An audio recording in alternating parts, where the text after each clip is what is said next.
Então, gente, boa noite a todos, todas aqui, as meninas. Obrigada pela paciência de estar esperando um pouquinho. Hoje aqui a gente começou um pouquinho atrasado, mas está tudo bem, está tudo ótimo. E vamos lá, então. Deixa eu passar aqui. Ops. Então, só lembrando aqui, gente, enfim, a gente está gravando aqui. Se você não quiser deixar a sua câmera ligada, você desliga, deixa o seu nome, só para realmente na gravação, quando vocês verem lá no YouTube, vai aparecer essa troca aí. Então, só como um aviso, né? E, enfim, já não dá mais tempo da gente se conhecer, porque a gente fica aguardando, ficou essa confusão, mas a gente conversa um pouquinho no final, só para a gente não perder o time aqui.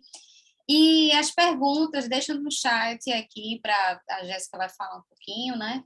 E depois, no final, dúvidas, a gente vai anotando aqui, deixa lá no chat que a gente vai anotando e vai passando para ela, tá bom?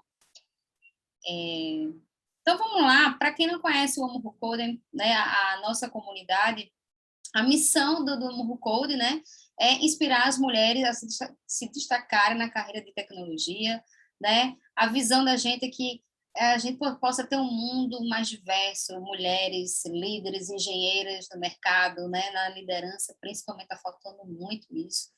E então a nossa missão, né, a nossa visão é essa. Então por isso que a gente está aqui trabalhando, fazendo esses meetups, tudo isso para que a gente alcance isso, tá? Hoje a gente está presente aumentou, são 134 países, mais de 290 mil membros. Esse é algum desses países, ou seja, cresceu muito, né, depois dessa parte do digital, do remoto, tudo. Então, se você conhece alguma pessoa que mora num desses países e quer participar da comunidade, então tá aí a oportunidade.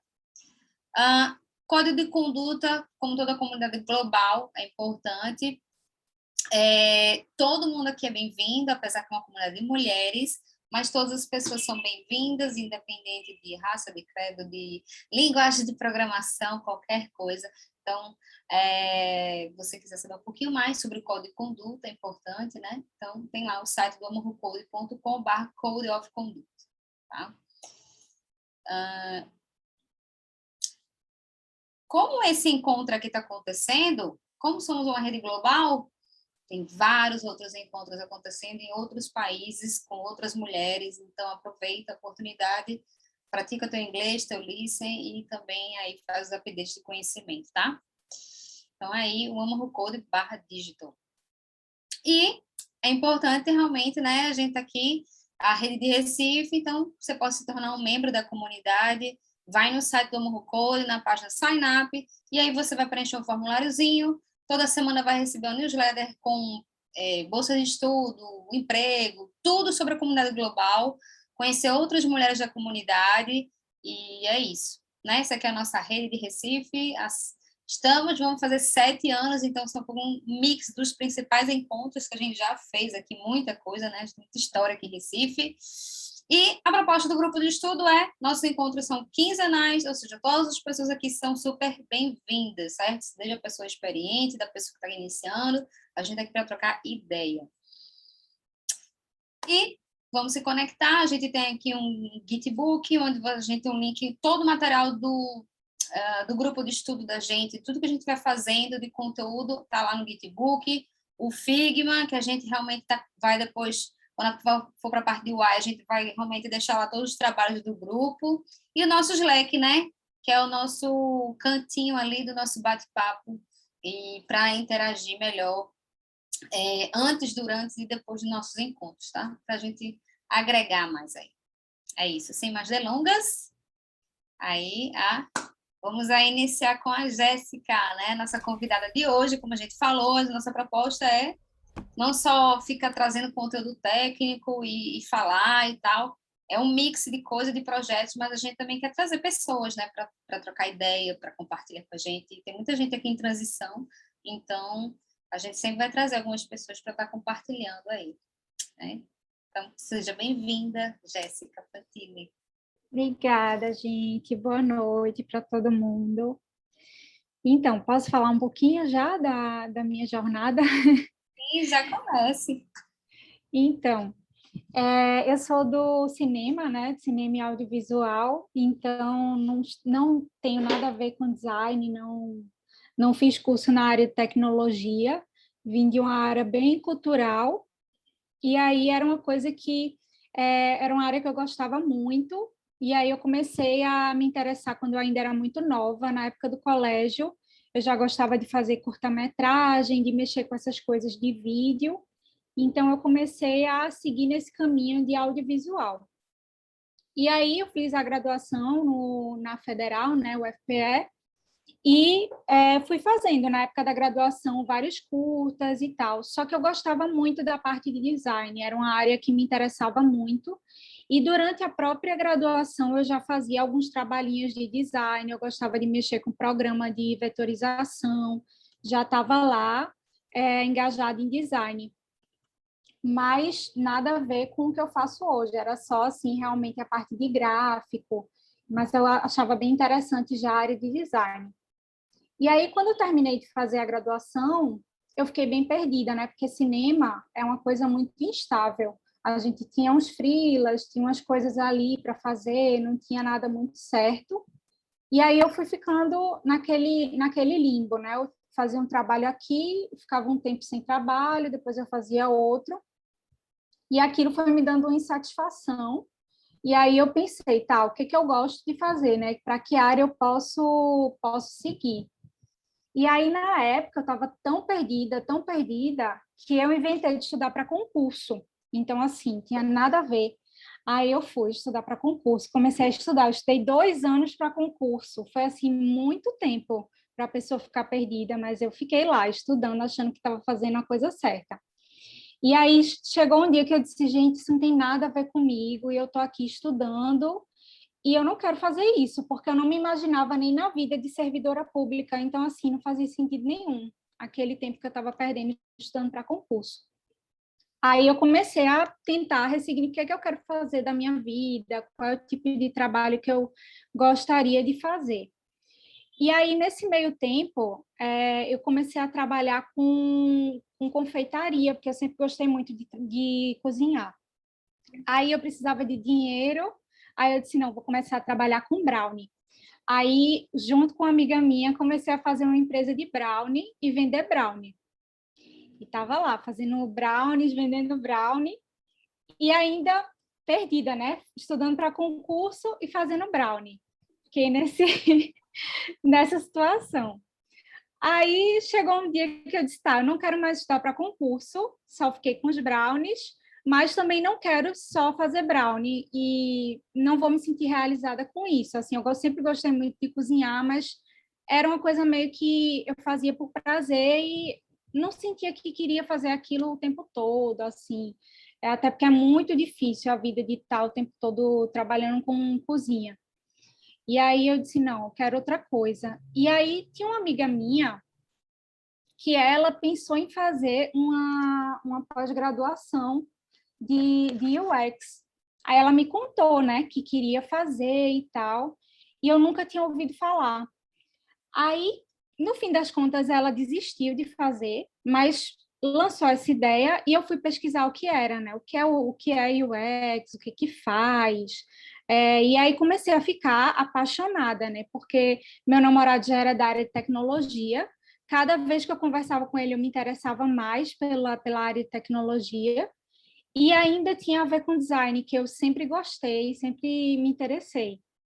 Aí eu disse, caramba, isso é bem interessante. Aí comecei a dar uma pesquisada mais a fundo e comecei a ver que tinha a ver com pesquisa de usuário, tinha a ver com as coisas assim muito mais profundas.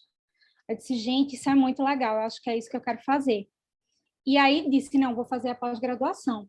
E segui nesse caminho de eu vou fazer a pós. Aí comecei a trabalhar, segui fazendo os brownies e com os brownies fui pagando a pós-graduação. E aí, enquanto isso, assim, foi um período bem difícil, porque eu lembro que eu chegava da pós, às vezes ainda tinha que fazer brownie, terminar coisa para vender no outro dia. Então, assim, foi bem puxado, foi uma fase bem complicada, mas que, assim, aos poucos eu consegui um estágio de design por conta da pós-graduação. E aí, quando eu consegui esse estágio, que foi no Paço do Frevo, que é um espaço cultural aqui de Recife, né? e é bem, assim, um lugar que me ensinou muito a parte de design gráfico, e eu aprendi muito com eles. Realmente, como é que eu trabalhava, como é que eu poderia ter uma percepção visual, entender melhor o que eu fazia e tal, e entregar produtos com mais qualidade, assim. Eu comecei a trabalhar mais com programas, então foi um período bem importante para mim. E eu passei um tempinho ali no Passo, enquanto eu estava na pós-graduação, eu estava no design gráfico. E aí, aos poucos, eu fui maturando um pouco a parte de UX, até que eu consegui, fazendo várias entrevistas. É bom reforçar esse ponto, porque realmente não é do dia para a noite, foi bem difícil. Fiz várias entrevistas, fiz teste técnico e não passei em vários, até chegar o dia que realmente eu consegui entrar numa startup que ficava ali na Overdrives, era uma do mercado de energia, e eu passei um ano nessa startup. E nessa startup eu era a única UX. Então, assim, tudo que eu aprendia na pós, eu botava em prática lá na startup. Então, era ótimo, era assim, meu lugar de testar, né? Minha cobaia, eu sempre estava testando tudo lá. E, assim, foi muito bom para aprender e, assim, eu me desenvolvi realmente como UX nesse espaço, assim, nesse lugar. Apesar de ser uma loucura, porque eu não parava, tinha fim de semana que tinha que trabalhar, enfim. Mas foi um período de muito crescimento, assim, para como UX e entendimento do que eu podia fazer com o meu trabalho, porque hoje em dia, se eu sou realmente apaixonada como eu sou, é porque eu sei a importância que tem o trabalho, como ele pode ser importante, assim, como ele faz a gente criar coisas que de fato fazem a diferença, né?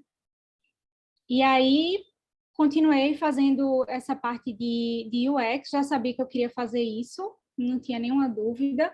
E aí comecei a querer ganhar um pouquinho mais, porque eu passava, assim, era bem complicado a startup, e eu disse, não, quero uma coisinha melhor. Comecei a tentar de novo, e dessa vez foi um pouco mais fácil, porque como eu tinha alguma experiência, aí já dava para entrar em algum lugar.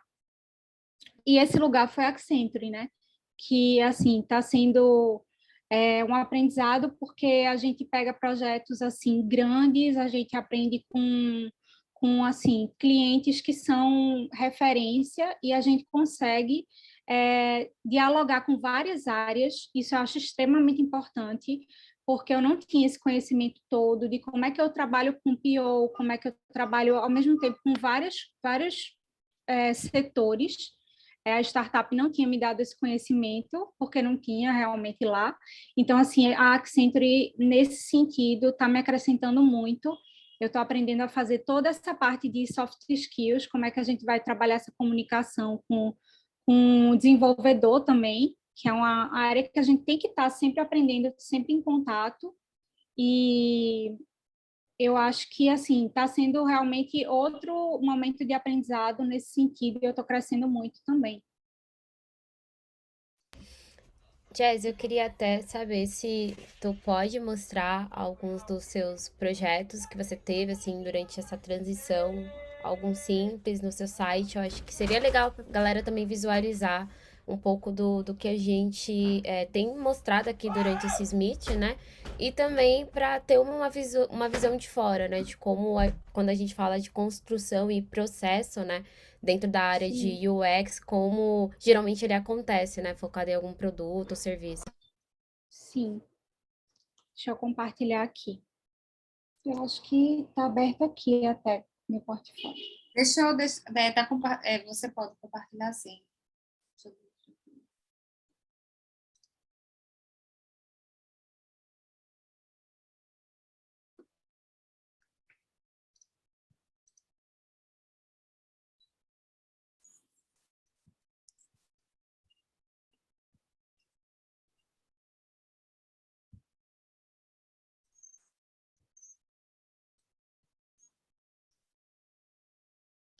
Foi aí, gente? Foi. Ah, pronto. Esse portfólio foi assim, aquela coisa, né? Final de semana, aí pegava um tempinho para fazer alguma coisa e organizar ele. Então, assim, Ele tem um pouquinho de fotografia, né, que já vinha da minha área mesmo de graduação, que sempre foi uma coisa que eu gostei. Eu acho que serve muito também para mim como design, que é uma coisa que está sempre junto, assim. Então, é uma coisa que eu gosto muito também. Isso aqui foi no Passo do Frevo. Natureza, comida. Aqui são os brownies. E arte, perfeito. Aqui são os brownies, gente. Maravilhoso, adorei. Planta, comida, Só a parte boa. só a parte boa. Aqui é um pouquinho da escola, que foi o Passo, né? Que a gente tinha que fazer coisas de todo tipo. Chegava uma demanda assim, você vai botar um negócio ali na porta. Aí eu na porta, aí assim, você tem que fazer um negócio, uma artezinha para botar na porta. Aí eu fui lá e fiz. Aí assim, cada hora eles chegavam com uma invenção, assim. Então era como se fosse assim, realmente uma coisa bem criativa. Então foi bem legal assim aprender um pouquinho com eles, até essa parte da criatividade. Eles sabiam muito brincar com as coisas. Então foi bem isso, assim, o passo foi mais essa parte gráfica. Tu tinha contato com as partes gráfica off, né? Que eram as impressas e a online, que subia para os sites da empresa. Nossa, É, que massa. na verdade, lá não tinha nenhum design, né? Então eu era Ah, estagiária de design, mas era estagiária de ninguém, tudo. porque não tinha, assim, eu fazia toda a parte do design de lá. Aí, realmente, como precisava para o site, aí foi uma coisa que eu fiz porque eu estava fazendo o curso e o site estava muito feio. Aí eu disse, gente, esse site precisa fazer alguma coisa. Aí comecei a ficar em cima para tentar mexer no site e consegui, assim, dei uma melhorada boa no site. De lá a gente conseguiu dar uma repaginada no site e eu saí de lá depois que isso aconteceu. Então, fiquei feliz que pelo menos eu mexi no site deles.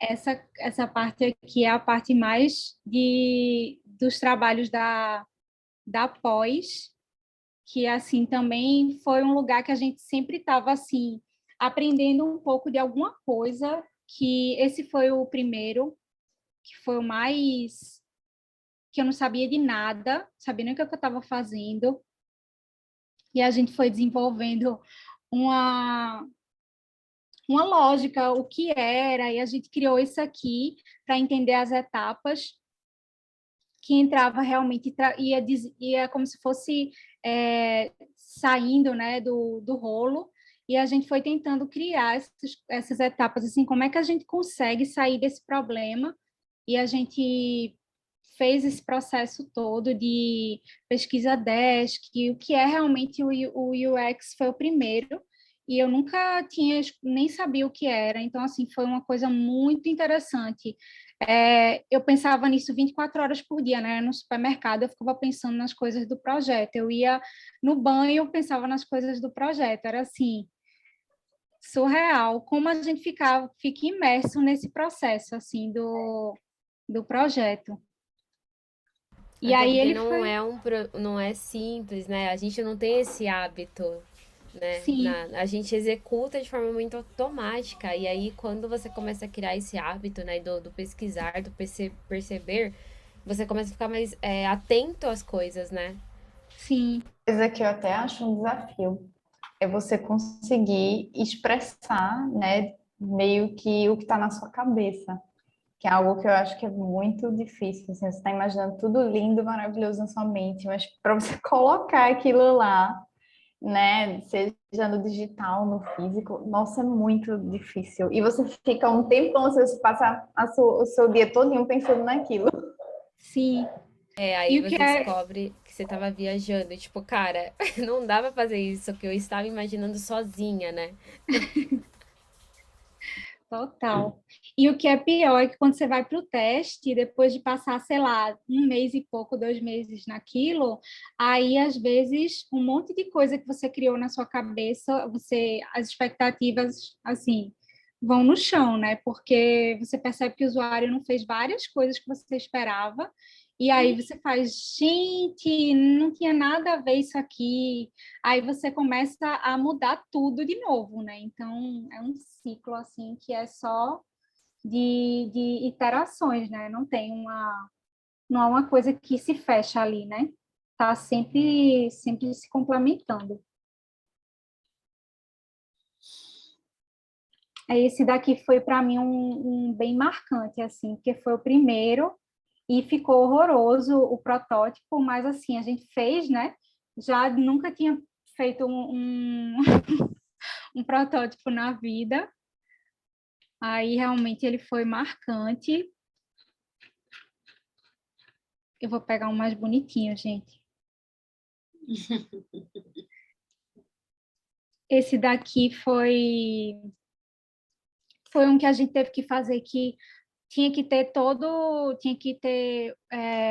o watch, tinha que ter tudo, assim, era todas as coisas, assim, ele tinha que ter, era uma máquina de lavar, né, o projeto, e a gente que tinha que ser uma máquina de lavar inteligente. Aí a gente foi desenhando, assim, tipo, tentando chegar nessa proposta. Foi, assim, um processo bem demorado, assim, esse daqui foi um dos mais demorados. E ele também foi um dos que eu mais gostei de fazer, assim, porque como a gente tinha que pensar em vários dispositivos, a cabeça às vezes parece que às vezes ia enlouquecer, assim. Você pensou para um e você, caramba, mas eu não considerei isso aqui, que o outro tem que ter, aí a gente começava a ficar meio... Ô, amiga, esse aí era para fazer o que exatamente? A pessoa programava a lavagem da máquina no dispositivo. Isso, pelo que já tem, né, na verdade, que tem várias que são assim. Aí você faz pelo celular e você faz pelo relógio, né? Você consegue fazer pelos dois. Aí você consegue programar para daqui a 2 horas, você consegue fazer várias coisas assim, várias funcionalidades. Casa que é um negócio desse. Se tiver dinheiro também vai. Gente, demais, adorei. Muito chique, é além da minha realidade isso aí. Ah, esse daqui foi o que a gente ficou em segundo lugar no Startup Weekend. Também foi bem marcante, assim, porque foi um projeto LGBTQI+, que a gente fez, que a gente criou um site que ele conectava advogados LGBTQI+, a pessoas LGBTQI+, porque a gente percebeu que essas pessoas tinham muita dificuldade de falar dos crimes relacionados a isso para pessoas que não eram, sabe? E aí a gente disse, gente, a gente tem que fazer alguma coisa nesse sentido. E aí a gente fez esse site e era um público assim enorme, as pessoas não estavam olhando para essa parcela assim, tanto a quantidade de violência que tinha, quanto realmente as pessoas, né, que tem nessa área, né, essa parte da população.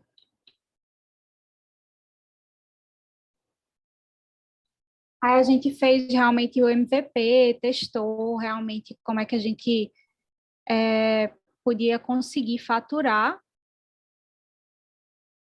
Foi bem legal.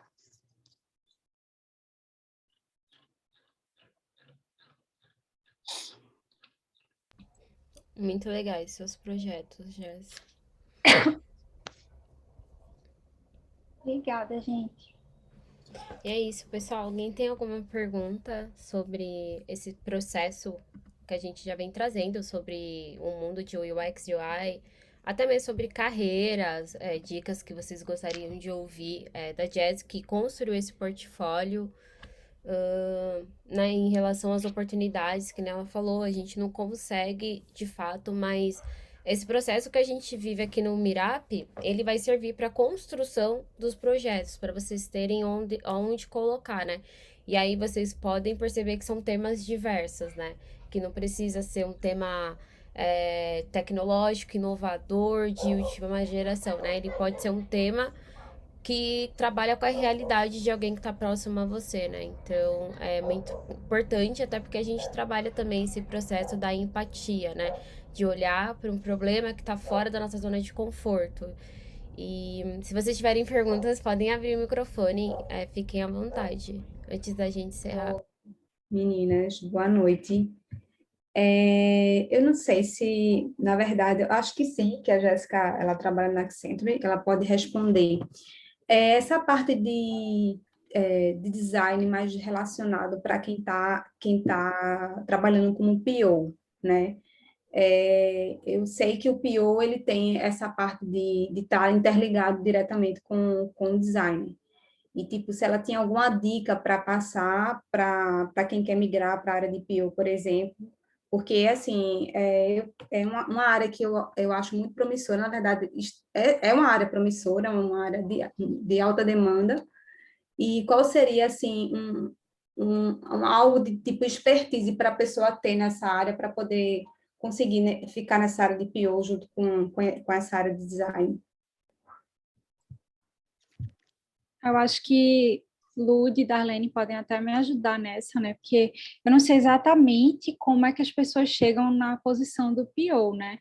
Assim, mas eu sei algumas skills que seriam interessantes, né? Porque a gente sente um pouco de dificuldade de conversar com o PO no dia a dia, porque eles não têm muita afinidade com o que seria boas regras de usabilidade, né? Então, assim, tem uma coisa que é básica ali e eles não enxergam. Então, eu acho que um bom PO se destacaria se ele olhasse para o design centrado no usuário, né? Ele seria uma pessoa muito melhor no cargo se ele tivesse esse olhar. Então, pelo que a gente tem, assim, são pessoas geralmente que são meio difíceis por conta disso para a gente, que é UX, mas que, assim, eu não sei exatamente a formação, se as meninas souberem. Eu acho que eles devem ser de alguma área de gestão de projetos como um todo. E aí eles devem, de alguma forma, chegar nesse cargo, né? Mas eu sinto, de fato, que precisa muito da skill de organização, né? Dele saber se relacionar com diferentes áreas, porque pelo menos o PO, né, nesses projetos digitais que a gente pega lá na Sentry, eles têm que saber lidar com os desenvolvedores, eles têm que saber quais são as limitações técnicas, limitações de orçamento, né? Porque nem sempre o projeto tem dinheiro infinito para investir. Ele tem que ter uma boa noção de tempo, né? Porque na cabeça dele pode ser pronto e ficar pronto em uma semana e a gente dizer, não tem condições de ficar pronto em uma semana. Então, ele tem que se antecipar a isso, né? Para estimar um tempo de projeto realista, né? Realista com a equipe de design, com a equipe de desenvolvimento, com a equipe que vai fazer o marketing de repente daquele produto. Então, eu acredito que essas pessoas que chegam nesse cargo devem fazer alguma coisa na área de gestão de projetos. Agora, como que eles chegam até lá, eu de repente não sei assim, mas eu acho que eles vão sendo promovidos.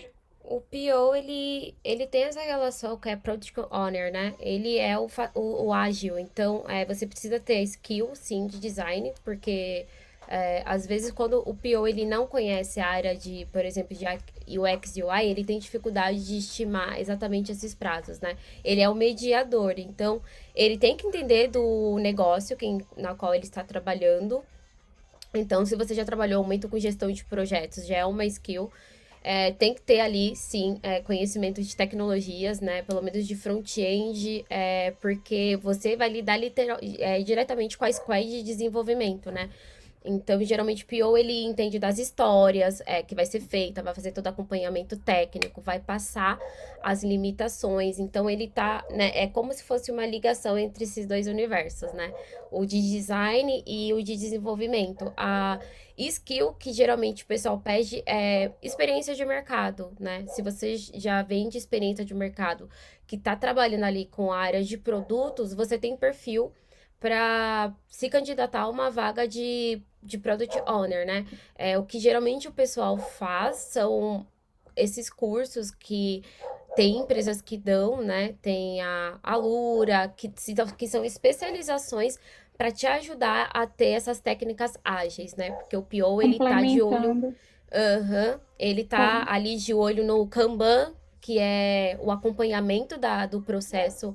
Ele faz parte ali também das questões de roadmap, de acompanhamento daquele projeto. Então, a experiência de mercado, geralmente o PO é quem tem o passagem, né? Geralmente a pessoa que começou PO, ela provavelmente já veio de uma área de design, ela passou ali pelo front-end ou back-end, qualquer área de desenvolvimento, e agora ela tá entrando para uma área de gestão, né? Porque é que nem a Luz falou, precisa conhecer do produto, né, para entender o valor dele, mas também precisa entender as limitações técnicas. E as limitações técnicas, ela vem com a experiência nas áreas de tecnologia.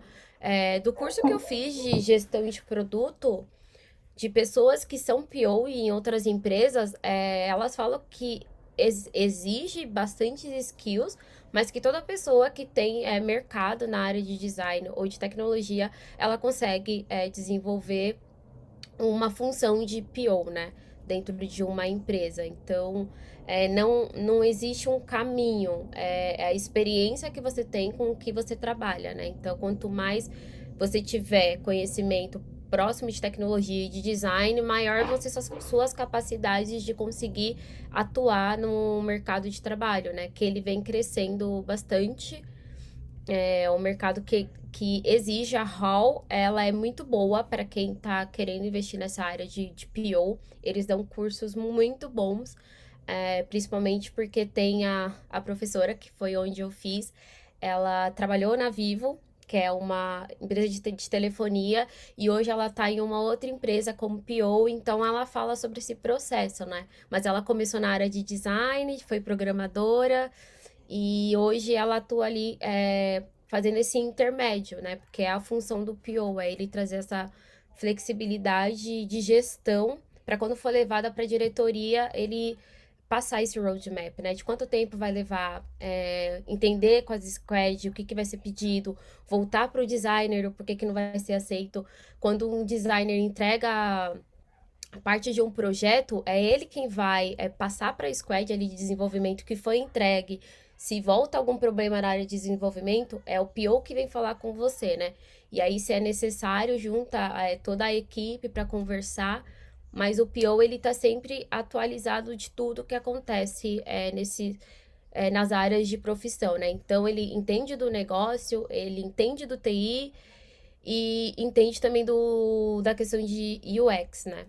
Só complementando, É, puxando isso que Helene falou de flexibilidade, eu acho que é o ponto-chave, tanto para a questão dos prazos, para você saber negociar e saber prever as coisas, quanto com relação à conversa, diálogo com todas as áreas. Então, assim, o PO que ele é muito inflexível, que ele não consegue ali dialogar, que realmente você percebe que ele não é um bom PO, que ele não está conseguindo fazer aquele trabalho de unir aquelas áreas e de realmente fazer o melhor para o projeto.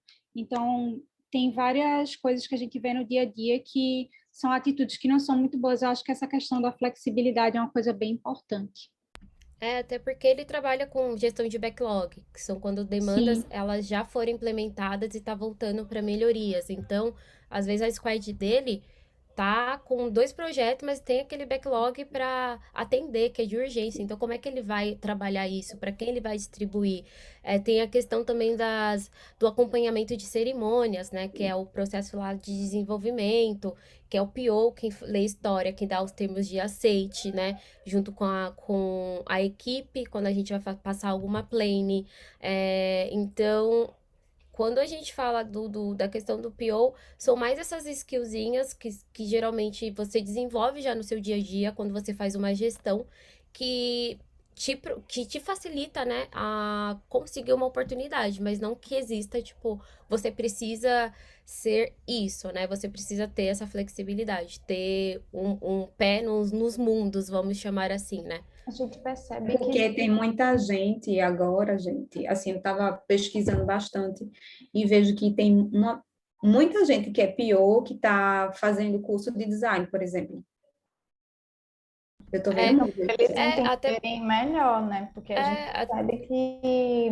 Eita, amiga, foi mal. A não, gente tudo percebe bem. que são pessoas que têm senioridade de alguma área. Então, muitas vezes eles têm uma senioridade na área de tecnologia, mas eles não sabem nada de design.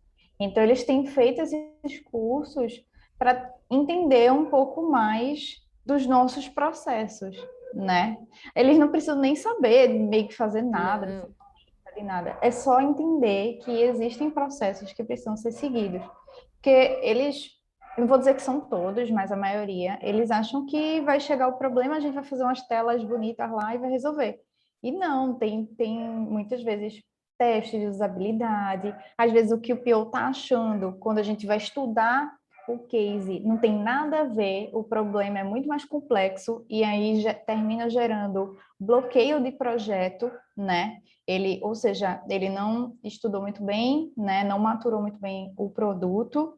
E quando a gente começa a estudar, vê que não tem ou recurso técnico ou naquele tempo não vai dar para fazer, e aí, ou um risco de segurança, e o projeto termina sendo bloqueado. E aí é dinheiro jogado fora, né? Porque você ficou um tempo ali fazendo algo, a Squad corre o risco de ficar parada, porque vai ter que maturar o próximo projeto que estava ali no roadmap, até ser desbloqueado o problema naquele projeto que ele achou que ia dar tudo certo. Então, a gente percebe que, assim, são pessoas, geralmente, que têm uma senioridade, de fato, na área de tecnologia, ou na parte mais de gestão mesmo de arquitetura. processos, Uhum. arquitetura, uma pessoa do marketing, né? Mas faz muita falta, assim, eles terem essa visibilidade do design. Então, se a pessoa já está na área, já está com o pezinho ali, se ela puder fazer, só para ter uma noção, assim, um curso básico de UX, só para ela saber as etapas, já ajuda bastante, assim, o entendimento, né? Sim, até para quando a gente fala de prazo, né? Quando um PO ele não tem conhecimento de design, de como acontece esse processo do lado de cá, provavelmente você vai se deparar com empresas que têm problemas com relação ao prazo, né?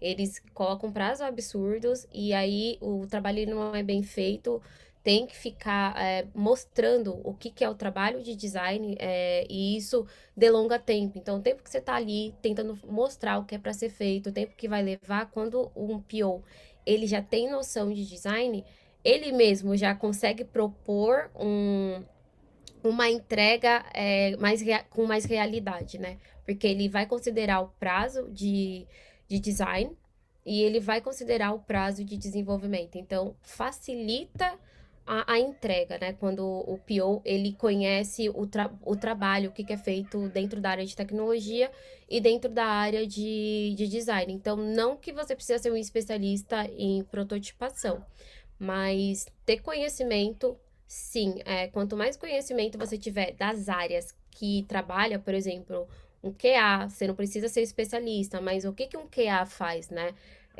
O que que um back-end, aonde que tá, entra o engenheiro ou arquiteto desse desenvolvimento, você vai conseguir negociar melhor porque você entende o trabalho deles, né? Não o que você vai fazer. Então, um PO quando a gente fala de flexibilidade, é exatamente a questão da negociação, né?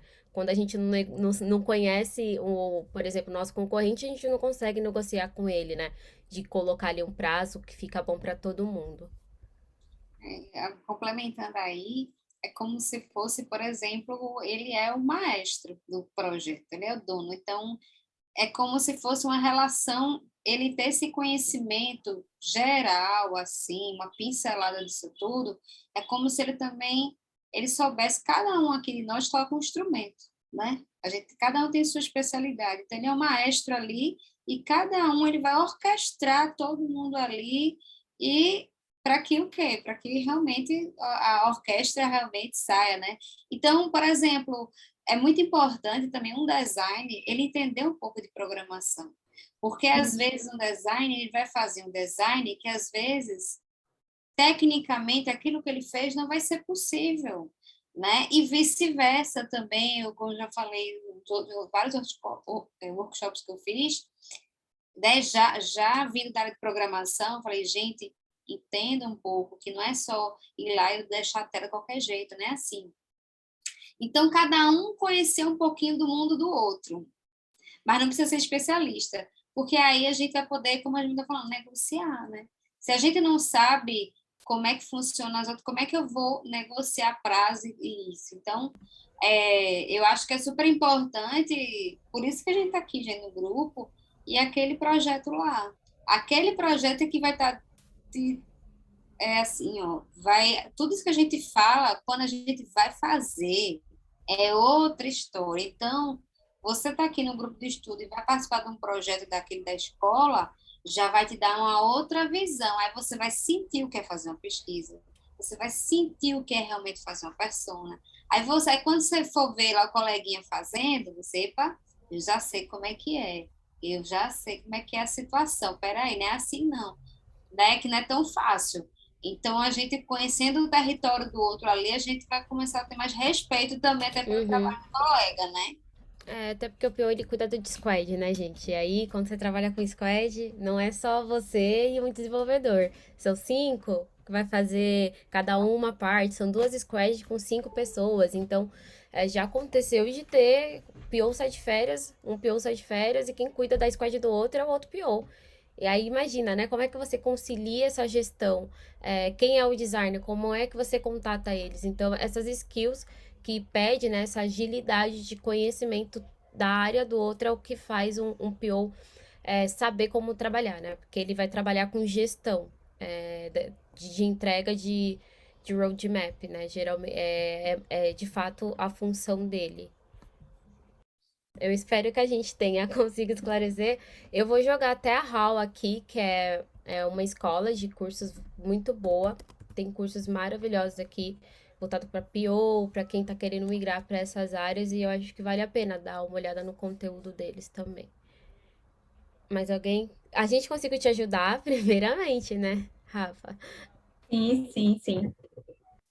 Foi ótimo. Agora sim, pior não são todas as empresas que têm, por exemplo, eu trabalho no startup, na área de tecnologia, tem o pessoal de projeto, tem Scrum Master, mas não tem o PO, porque ainda tem muitas empresas ainda que ainda tá meio que nessa migração de tradicional para ágil, sabe? Sim. Então, é uma Aham, coisa meio que tá. nova ainda.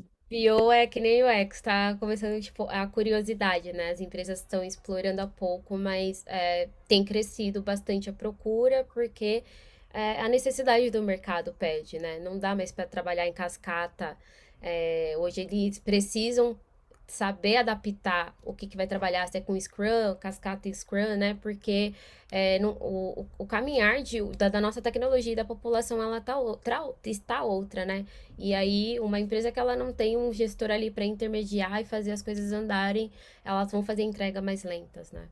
Vão demandar mais tempo. Cada vez mais as coisas são assíncronas, né? Tipo, antigamente as coisas de fato seguiam os steps, tudo corretamente, mas hoje em dia não funciona meio que isso, né? Ninguém pode ficar lá parado esperando a outra parte fazer. Então, cara, como as coisas estão muito assíncronas hoje em dia, de fato faz muita falta ter essa pessoa tentando meio que organizar o que dá para ser feito em paralelo, né? Até aquilo lá chegar na mão do próximo, né? E aquele que já largou algo poder pegar uma próxima demanda. Então, é uma área bem promissora mesmo. Sim, até as entregas, né? Que não são mais inteiras. E aí, o PO, ele tem que ter muita certeza do que ele tá pedindo para ser entregue ali como premissa, ao invés de entregar o todo, qual página que ele vai pedir, né? Porque ele pode pedir uma página que, se ele não tiver conhecimento de como vai funcionar ali a arquitetura, ele pode pedir a página errada e depender da outra para subir, né? Então, precisa ter realmente esse conhecimento, né? Porque facilita. Aí sai do efeito cascata de esperar 30 telas e vai entregando ali, né? Aos poucos para todo mundo poder trabalhar e produzir. Jéssica, deixa eu fazer uma pergunta aqui. Tu, quando foi fazer saiu da startup, foi fazer a entrevista, né? Essa oportunidade da Accenture aí. Você, tipo, já tinha os portfólios prontos, facilitou, tipo, ter um portfólio para você na hora da entrevista. Como é que foi, assim, tipo, foi pergunta técnica, foi prova, ou só foi, bate aquele papo e você mandou o link do teu projeto, por exemplo. Como é que foi que aconteceu esse processo assim, da entrevista de UX, entendeu? Acho que é importante. Na Accenture, né? Eu acho que como as outras não, como é aquela coisa assim, aqui eu sei como é que é startup, eu já trabalhei com startup. Sim. Então você faz tudo aí, a gente nem sabe o que você vai fazer, mas faz, né? Mas eu fiz assim, né? A gente nem sabe o que é, mas tá na moda esse negócio, ajuda faz uma tela bonita, que a gente precisa disso. É mais ou menos, eu sei como é que é a conversa. Mas, tipo, porque quando você vai para uma empresa maior dessas, assim, você já tem, é um outro processo de seleção, é um outro processo de projeto, e muita gente está estudando, entrando na área, e cada um vai fazendo seu portfólio, né? Então, eu acho legal tu, assim, minha entrevista foi assim, o requisito foi esse, eu mostrei isso, tipo assim, o que foi que o entrevistador na hora, poxa, que projeto bacana, como é que foi essa... Então, o portfólio era o que eu estava falando, assim, eu pegava muito final de semana para fazer, né? Pegava e ficava fazendo, que eu acho super importante, inclusive eu estou precisando voltar, porque eu quero deixar ele sempre organizado, ele não está como eu quero, eu acho que é uma coisa que a gente sempre vai ter que estar mexendo como UX, e sempre organizando. Sempre organizando.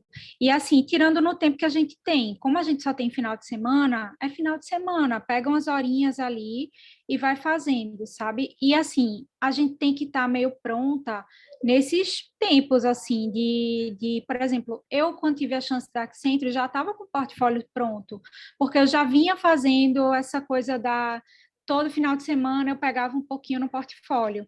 Então, isso é bem importante, assim. E ele foi muito importante também na minha entrevista, porque o entrevistador abriu, a gente conversou um pouquinho sobre os projetos, e assim, eu não tive a entrevista, eu achei assim, a entrevista muito tranquila, porque foi só conversa, mas eles perguntaram, assim, coisas técnicas, o que eu sabia mexer de programa, de prototipação, qual era a área que eu gostava de UX, eu falei um pouco qual era a área que eu gostava mais de atuar, foram coisas bem assim relacionadas à área, mas não foi nada muito específico. E aí ele abriu o portfólio e a gente conversou um pouquinho sobre cada trabalho.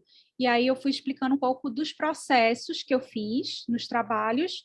Então foi uma coisa bem assim, bem tranquila.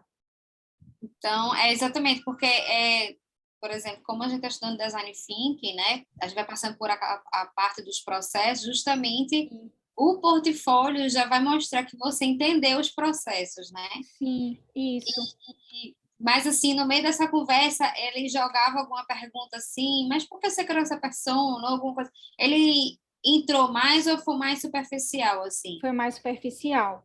Eu até achei que ele fosse, se ele perguntasse alguma coisa do projeto, mas não, ele só pincelou um pouquinho e pronto. Foi. E aí tu acha que então foi assim a virada de chave assim que impressionou, porque a gente tem que impressionar, né? Que nem a gente, tu faz teus brownies são maravilhosos, tua foto, tal, não sei o que, delicioso. Eu vou comprar o teu serviço, né? Pelo teu produto, né? É o que nem a gente faz, a gente tá vendendo o nosso serviço, né? Não, eu comecei a perceber que eu ia ver o trabalho dos outros e eu reparava muito nisso. Então, por que que o meu estava uma porcaria? Porque o meu era muito ruim antes. Assim, hoje em dia ele não é ainda como eu quero, mas ele pelo menos existe, né? Porque eu não tinha portfólio. Então, assim, eu acho super importante a gente parar para fazer isso, porque a gente quer trabalhar com isso. Então, se a gente quer olhar isso dos outros, é porque é importante para a nossa área essa visibilidade, né? Então, pronto. Então, aí a chave foi o portfólio, né? O que você fez aí. Tu mostrasse qual? Todos ou só dois aquela do Behance lá? Tu abriu o link? Na verdade, foi eu passei o link e ele deu uma olhada e falou isso aqui, como foi? Aí foi bem assim, tipo, ele mesmo foi se interessando pelas coisas e perguntando. Mas ele perguntou no geral, inclusive ele perguntou da área de cinema, ele perguntou de várias experiências. Foi bem legal. Legal. Então, foi bom, né? Foi tranquilo. Foi melhor do que o da startup, porque o da startup foi bem mais difícil. Foi mesmo. Foi uma luta. teve 3 fases. Eu disse, gente, eu não vou entrar nesse negócio. Como é que a pessoa passa uma dificuldade dessa para entrar num trabalho? Porque teve, assim, uma prova que era várias pessoas, assim, que tinha que fazer a prova técnica, né? Aí, cada um no seu computador, aí eles passaram o briefing, todo mundo sentadinho lá esperando para fazer. E, assim, o XD fechando e eu fazendo lá. E eu disse, gente, me tremendo. Eu disse que estava pior do que o vestibular. Foi assim, uma situação horrível, horrível. E eu passei, entrei, não sei como, eu fui a pessoa escolhida, porque eu estava muito nervosa. E eu achei horrível o meu protótipo, não sei porque eu fui escolhida mesmo, mas deu certo. Eu acho que Nossa, foi bem pior, foi bem você me pior. lembrou quando eu fui entrar pra design também, que eu não tinha nem portfólio e a moça, tipo, eu só tava estudando sozinha. Aí eu fui procurar, que eu sou dessa, gente. Eu cheguei no momento de, eu quero trabalhar com isso. Se eu quero, não tem ninguém que me faça parar de desistir. E aí eu lembro que era setembro e eu falei, cara, quero trabalhar com design. E eu comecei a enviar currículo, assim. Aí uma empresa me chamou e pediu pra fazer um teste, só que, tipo, eu só fazia layout pra mim. Não sabia fazer off, só online, mais ou menos. Só que eu falei, cara, isso daí eu aprendo no dia a dia. E aí eu fiz, pediram um banner, um layout de site e um post no Instagram. Eu fiz e eles me contrataram. Aí chegou no primeiro dia, me deram um briefing, eu sabia nem o que fazer com aquilo. Aí eu falei, Kiara, cara, eu sou júnior, tipo, eu me chamei de júnior. Eu falei, não tem experiência. Ela, não, vamos fazer o seguinte, eu vou te passar alguns mais fáceis. E no dia a dia eu fui pegando o processo, sabe? Só que quando elas falaram, olha, de todas que eu entrevistei, por mais que você não tivesse experiência, você foi a que mais passou confiança. Tipo, porque, a força de vontade, o querer fazer o que você gosta, então isso conta muito. Você não precisa ter 3 anos de experiência, você não precisa ter um portfólio lindo, mas se você apresentar o que tu fez e mostrar a sua paixão, né, de ter se dedicado àquilo, eu tenho certeza que 90% da chance a pessoa vai te dar uma oportunidade, porque ela sabe que ela vai te dar um desafio e que você vai se desenvolver com ele. Amiga, nessa prova que eu estava falando, eu tinha quebrado o pé e eu fui com muita dor. E assim, eu achei que eu ia fazer a prova, ia dar tudo certo, mas assim, eu sofri muito, porque minha perna estava doendo muito, estava assim, cheio de gente, era muita gente, eu estava nessa terceira fase, né? Eu disse, gente, na terceira fase, essa quantidade de gente aqui. E aí fui fazer, né? Mas assim, a perna doendo, o XD travando, e assim, toda uma coisa, mas assim, até quando eu entrei, eu disse por quê para a menina, por que que eu tinha sido escolhida, né? Porque assim, eu vi tanta gente lá, e aí eles fizeram um teste psicológico com a gente. E aí nesse teste tinha dado lá que eu era lobo, sei lá o que era. E ela falou que era exatamente isso, uma pessoa muito que não desiste, que é muito de ir atrás. Então assim, se a gente quiser mudar, migrar, essas coisas assim, é muito importante a gente estar muito firme nesse propósito, assim, porque vai acontecer um monte de coisa que vai tentar fazer a gente desistir, a gente tem que estar muito firme. Até no dia a dia de trabalho. Olha, É uma luta. Minha gente, por isso que eu falo, como é que é, tô botando aí, FCP. Eu não tirei essa palavra. Foco, consistência e persistência. Foco, consistência e persistência. Consistência é a mais difícil de todas. A consistência ali, ó.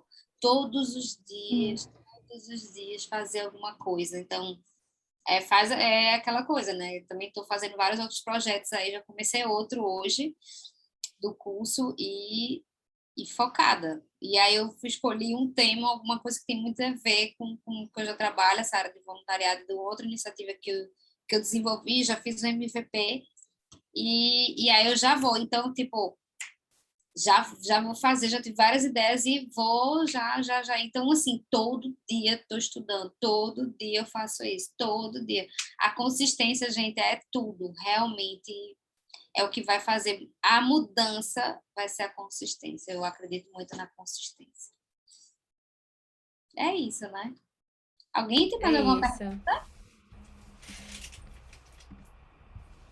Eu só queria dar um conselho, gente, que mais vale 2 bem feitos, né, para você mostrar, do que ou nenhum ou vários que você não consegue terminar, né? Então é como a Karina está dizendo assim, escolha alguma coisa que você sinta afinidade, né? Já que muitas vezes é um projeto fake, né? Eu digo isso porque eu tô com um da pós, eu escolhi um tema que eu gosto, então você se sente muito mais disposto para mexer naquele projeto nas suas horas vagas, né? Porque de fato você precisa fazer um pouquinho para poder ter, né? E depois com o tempo você vai botando uns lá todo espalhafatoso, né? E vai tendo mais porque você vai ganhando mais experiência. Mas é bem isso, assim, essa questão de passar confiança, comigo foi fundamental também na Century, porque eu não tinha o portfólio de design, eu tinha um portfólio de front-end. E eu mesmo assim mostrei, porque, querendo ou não, a parte de design tinha sido eu que fiz, e eles ficaram perguntando da parte de design dos projetos de front. E aí eu mostrei. Oi. Eu vou ter que sair, gente, desculpa. Vou ter que correr lá buscar meu pai, porque a pressão tá altíssima, eu vou levar ele para o hospital. Ai, meu Deus. Tá? Boa sorte, Vou encerrar aqui, desculpa aí, mas eu tenho que sair agora, tá? Mas a gente Tchau, Karina. continua daqui do próximo, daqui a 15 dias. Tá certo. Beijos. Tchau, tchau. Boa noite, pessoal. Tchau.